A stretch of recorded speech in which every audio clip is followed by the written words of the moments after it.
ఉస్మానియా అంటేనే పోరాటాల గడ్డ అని చెప్పేసి మనకెప్పటినుంచో తెలిసిన విషయం. ఏది జరిగినా ఫస్ట్ ఉస్మానియా యూనివర్సిటీలోనే మొదలవుతుంది అని చెప్పేసి కూడా అంటారు. ఈవెన్ తెలంగాణ వచ్చింది కూడా కేవలం ఉస్మానియా విద్యార్థులు చేసిన నిరసనల వల్లే అని చెప్పేసి కూడా అంటారు.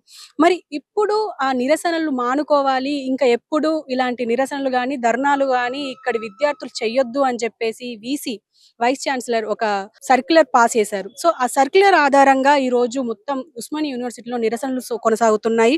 దీనికి సంబంధించి ఇప్పుడు మనతో పాటు మైపల్ యాదవ్ గారున్నారు. అన్న మీరు చెప్పండి. ఇప్పుడు ఉస్మానియా యూనివర్సిటీలో అసలు పోరాటాలే జేయొద్దు, అసలు ధర్నాలే జేయొద్దు అనంటే అసలు అది పాసిబుల్ అవుతుందంటారా? అసలు కాదు. అసలు మరి ఇది ఎట్లా తీసుకున్నారో ఆ సలహా ఇచ్చినోడు ఎవడో గాని ప్రభుత్వానికైతే మెడకు చుట్టుకుంటది. ఎందుకంటే రేవంత్ రెడ్డికి సీఎం రాలే.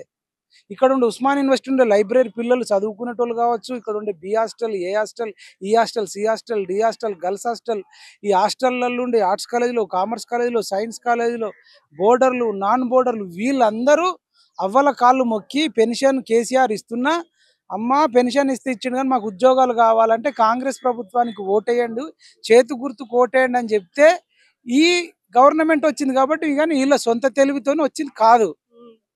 ఏ నిరుద్యోగులు ఏ ఉస్మాన్ యూనివర్సిటీ పెట్టిన భిక్ష నీకు సీఎం పదవి. నువ్వు ఆల్రెడీ ఎల్బీ స్టేడియంలో ప్రమాణ స్వీకారం చేసినప్పుడు అన్నావు 30 లక్షల మంది నిరుద్యోగులు పెట్టిన భిక్ష నాకు సీఎం పదవి, మీరే లేకపోతే నేను ఆ కేసీఆర్ను ఓడగొట్టడం కుదరకపో. కేసీ రావు, కవితారావు, కేటీ రావు, కవితారావు, ఈ రావులు పోతేనే మనకు ఉద్యోగాలు వస్తాయి, ఈ రావులు ఉన్నన్ని రోజులు మనకు ఉద్యోగాలు రావు అని చెప్పి మేము స్లోగన్స్ ఇచ్చినాం. దాన్ని రేవంత్ రెడ్డి కూడా స్లోగాన్ ఇచ్చిండు. అంటే ఏంది మరి ఇప్పుడు? అంటే ఏరు దాటేదాకా ఓడమల్లన్న, ఏరు దాటినాక బోడమల్లన్న అన్నట్టు ఏంది నీ ద్వంద్వ వైఖరి? చెప్పేమో శ్రీరంగ నీతులు ఉన్నాయి, నువ్వు చేసే పనులేమున్నాయి? ఇది చాలా అంటే రేవంత్ రెడ్డి కాంగ్రెస్ వాళ్ళు ఏమంటారు, బీజేపీ వాళ్ళు కుమ్మక్కైరు, బీసీని మేనేజ్ చేసిరంటారు. అంటే వీళ్ళు మేనేజ్ చేస్తే మేనేజ్ చేసుకునే స్థితిలో వీసీ ఉన్నాడా? ఆయనకు దాదాపు 60 ఏళ్ళు దగ్గరకుంటాయి. ఆయనకు భార్య ఉంటుంది, పిల్లలు ఉంటారు. చిన్న పిల్లగాడికి చాక్లెట్ ఇచ్చి స్కూల్కి పో, బిస్కెట్ ఇచ్చి స్కూల్కి పో అంటే ఒక టీనేజర్లను ఇన్ఫ్లుయెన్స్ చేశారు అంటే ఎవడన్నా నమ్ముతాడు? 60 ఏళ్ళ వ్యక్తిని ఇన్ఫ్లుయెన్స్ చేస్తే గిల్లితే గిల్లించుకునే పొజిషన్లు ఉన్నాడా? ఒకవేళ ఆయన గిల్లితే గిల్లించుకున్నాడు అనుకుందాం కొద్దిసేపు. 3 రోజులు అవుతుంది. మీ ఇంటెలిజెన్స్ విభాగం ఏమైంది? మీ ఇంటెలిజెన్స్ పోలీసు వాళ్ళు ఉన్నారు కదా, ఇదంతా వైఫై లాగా. ఈ సర్క్యులేట్ మన మీడియా ఛానల్ అందరు వచ్చారు, మీ పిఆర్ఓలు ఉన్నారు, మీ మీడియా పిఆర్ఓలు ఉన్నారు, మీ సర్క్యులేటేషన్ కూడా వచ్చింది. మరి ఇమీడియట్ గా ఇదేంది తప్పు అని చెప్పి నువ్వు ఈ 3 రోజులు 72 గంటలు అవుతుంది కదా. అంటే నిమ్మకు నీరెత్తనం అంటే వీళ్ళ పర్మిషన్ ఉండే ఉంటుందని మా అనుమానం. ఓకే. అంటే ఇప్పుడు కాంగ్రెస్ నాయకులు ఏమంటున్నారంటే మాకు సంబంధం లేదు. అసలు ప్రభుత్వానికి గాని, సీఎం రేవంత్ రెడ్డికి గాని ఇలా అసలు దీని గురించి ఈ వీసీ సర్క్యులేట్ అసలు ఎవరికీ సంబంధం లేదు అని చెప్పేసి అంటున్నారు. అంటే వాళ్ళేమో సంబంధం లేదంటున్నారు. కానీ ఇక్కడ చూస్తే మాత్రం మనం ఆల్రెడీ మాట్లాడుకున్నదే. వీసీ ప్రభుత్వ దూతగా ఇక్కడ ఉన్నారు అని చెప్పేసి మనం మాట్లాడుకున్నది. మరి ఎలా చూడొచ్చంటారు? అంటే వాళ్ళు మాకు సంబంధం లేదంటారు. మరి ఈయన విచక్షణ లేకుండానే ఈ వీసీ ఇలా చేసిండు అనుకుందాం కొద్దిసేపు. మరి ఆ వీసీకి వెంటనే ఫోన్ చేసి మాట్లాడాలి కదా. ఇప్పుడు వీసీకి ఇది రాజ్యాంగ విరుద్ధము, గత 100 ఏళ్ల నుంచి ఇక్కడ అన్ని చేస్తున్నారు. ఎక్కడ అసలు ఉస్మాన్ యూనివర్సిటీ కాదండి, ఏ గ్రామంలో అయినా వాళ్ళకి అన్యాయం జరిగితే గ్రామం కానీ, మండలం కానీ, జిల్లా కానీ, మనం జాబ్ చేసే పరిసర స్థలాలు కానీ ఎక్కడైనా సరే మనకు అన్యాయం జరిగినప్పుడు మాకు అన్యాయం జరిగింది అని కూర్చోవడానికి హక్కు ఎక్కడైనా ఉంటుంది కదా. ఉస్మానియానే కాదు, నువ్వు ఎక్కడ కూడా ఎత్తేయడం తప్పంటున్నాను నేను. గతంలోనేమో ఇందిరా పార్క్ దగ్గర ఎత్తేసిండు. ఇందిరా పార్క్ దగ్గర ధర్నా చౌక్ కేసీఆర్ ఎత్తేస్తే ఈ నిరసనకారులు, నిరుద్యోగులు అందరు కలిసి కేసీఆర్నే ఎర్రవల్లి ఫామ్ హౌస్ లో మల్లన్న సాగర్లు ఎత్తేసిర్రు. ఇప్పుడు అందులో ఈత కొట్టుకుంటా ఆయనకు మైండ్ బ్లాక్ అయిపోయి ఉన్నాడు. ఇప్పుడు నిన్ను కూడా ఎత్తేయమంటావా? నువ్వు ఇక్కడ నిరసన వ్యక్తం చేసే హక్కును నువ్వు ఎత్తేస్తే రేపు తీసుకుపోయి నిన్ను నల్లమల అడవులు ఎత్తేస్తారు. ఆ నల్లమల అడవులలో పులులతోని, సింహాలతోని, ఆ జింకలను, కుందేలను వేటాడుకుంటూ ఉండాల్సిన పరిస్థితి వస్తుంది. అవసరమా నీకు? నేను అనేది ఉస్మానియా యూనివర్సిటీలో కాదండి, ఎక్కడ కూడా నిరసన వ్యక్తం చేసే హక్కును కాలరాయొద్దు. ఇది తప్పు చేసినప్పుడు మీ వీసీకి ఫోన్ చేయాల్సిన బాధ్యత మీకుంది.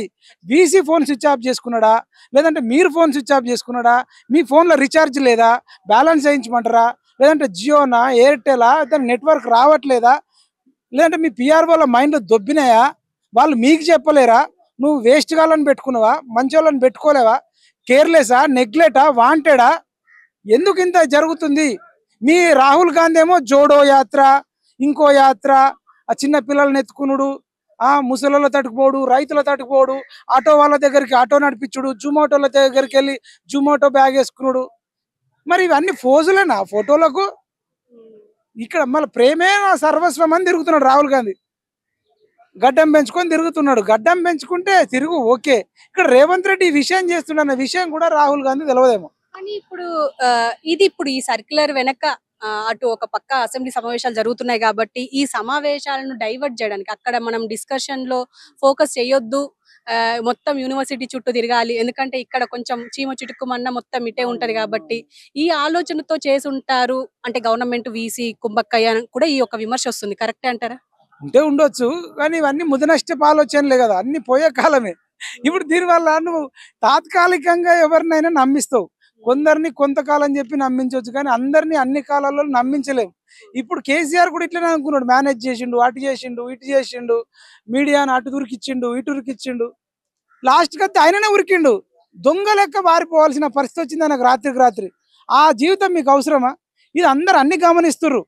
అన్ని గమనించినప్పుడు నీకు చేతనైన కాడికి మంచి చేయు, చేత కాకపోతే నా వల్ల అయితే లేదు అని చెప్పేసి రిజిగ్నేషన్ లెటర్ ఇచ్చేసి ఇంకొకడు వస్తాడు, వాళ్ళ మీద కొట్లాడతారు. ఇదేంటండి చేత కాకుండా తెలివి లేని పనులన్నీ, బుర్ర లేని పనులు. వీళ్ళేం పెద్ద క్రిమినల్స్ గారు, కానీ తెలియక తెలివి తక్కువ ఉండి, ఇప్పుడు మనకు ఒక ఐఏఎస్ కావాలంటే సివిల్స్ ఎగ్జామ్ అని రాపిస్తారు, ప్రిలిమ్స్, మెయిన్స్, ఇంటర్వ్యూ అని ఉంటుంది.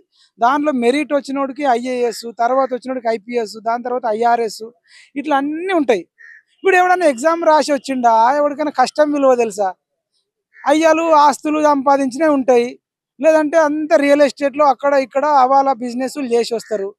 రియల్ ఎస్టేట్ అది చేసి కోట్లు కోట్లు సంపాదించుకొని ఆ ఎలక్షన్ టైంలో పేదోళ్ళకు పాపం వాళ్ళకు డబ్బులు ఉండవు, ఏముండవు, మంచికో 1000-2000 ఇచ్చి ఇంత బిర్యానీ తినిపించి, ఇంత మటన్ కోసి, చికెన్ కోసి, మసి ఊసి, మారేడుకాయ వేసి ఓట్లు వేయించుకొని వచ్చిన వీళ్ళు, వీడికి ఏమన్నా ఏముంటుంది తెలివి?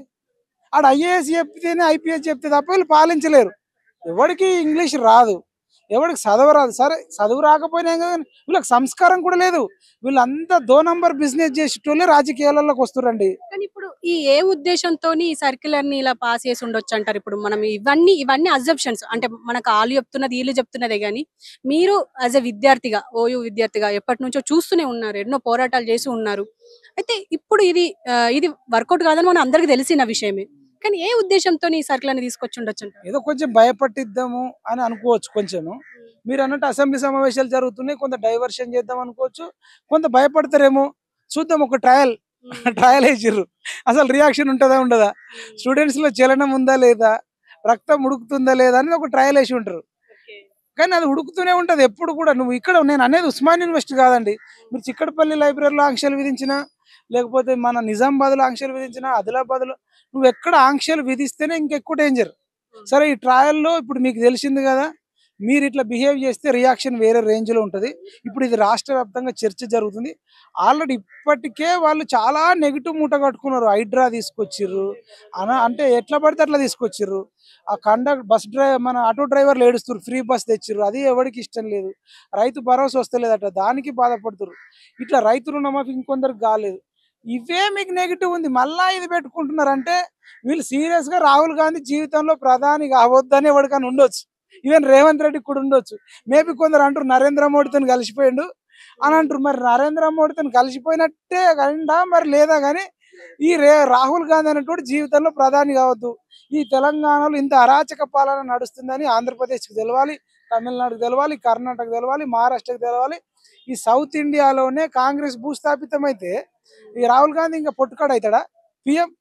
ఇట్లా ఎవరి మైండ్లో ఏముందో అనేది మనకు అర్థం కావట్లే. అది రాహుల్ గాంధీ ఏమో ఆయన బ్రెయిన్ అంతా ఇటలీ, వాళ్ళ ప్రియాంక గాంధీ ఏమో జర్మనీ, సోనియా గాంధీ పాపం ఆరోగ్యం బాగాలేదు, పెద్ద మనిషి అయింది. ఆ పార్టీ మరి ఇక మల్లికార్జున ఖార్గే కూడా, ఆయనకు అసలు రాజకీయాలు కూడా అప్డేట్ అయినట్టు కనిపించదు. మల్లికార్జున ఖార్గే, రాహుల్ గాంధీ, ప్రియాంక గాంధీ, సోనియా గాంధీ, వీళ్ళు దేశాన్ని పరిపాలించే పర్సనాలిటీ అయితే నాకు అనిపిస్తలే. అంటే కాంగ్రెస్ ఇది మునిగిపోవడానికి ఒక అన్ని శక్తులు వాళ్ళతో ఇట్లా తప్పు చేపిస్తున్నాయేమో అనిపిస్తుంది. అంటే ఇప్పుడు ఇది వెనకకి తీసుకోవాలంటే ఇప్పుడు అంటే వెనకకి తీసుకునే అవకాశాలు ఏమైనా ఉన్నాయంటారా? తీసుకుంటారు.